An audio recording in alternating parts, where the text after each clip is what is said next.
পরিচয় মিলেছে ওসমান হাদির মাথায় গুলি করা ওই যুবকের। শুধু তাই নয়, ওই যুবক ছাত্রলীগ নেতা এবং ডাকাতি মামলায় গ্রেফতারও হয়েছিলেন।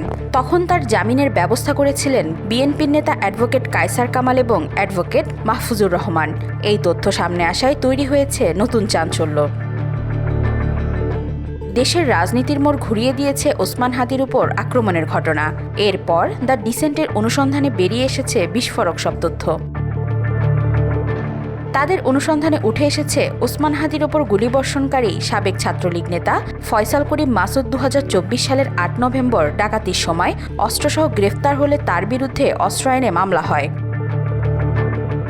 এরপর ফয়সাল করিমের জামিনের জন্য অ্যাডভোকেট কায়সার কামাল এবং অ্যাডভোকেট মাহফুজুর রহমান আবেদন করলে চলতি বছরের 16 ফেব্রুয়ারি হাইকোর্টের বিচারপতি মোহাম্মদ আলী এবং বিচারপতি এসকে তাহসিন আলী 6 মাসের জামিনের আদেশ দেন।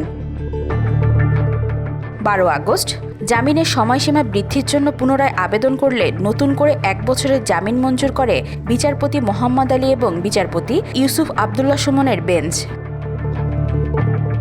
আদালতের নথিতে দেখা যায় 16 ফেব্রুয়ারি জামিনের আদেশ হওয়ার পর পরবর্তী নানান প্রক্রিয়া শেষে দ্রুততার সাথে 19 ফেব্রুয়ারিতে সেটি ওয়েবসাইটে প্রকাশিত হয়েছে।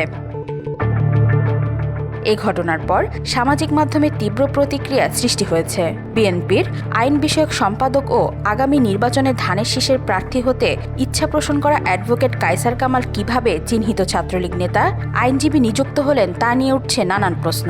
এছাড়া যারা আওয়ামী লীগ, যুবলীগ, ছাত্রলীগকে আশ্রয় দিয়েছে সবার একই পরিণতি হবে বলেও সতর্ক করেছেন নেটিজেনরা।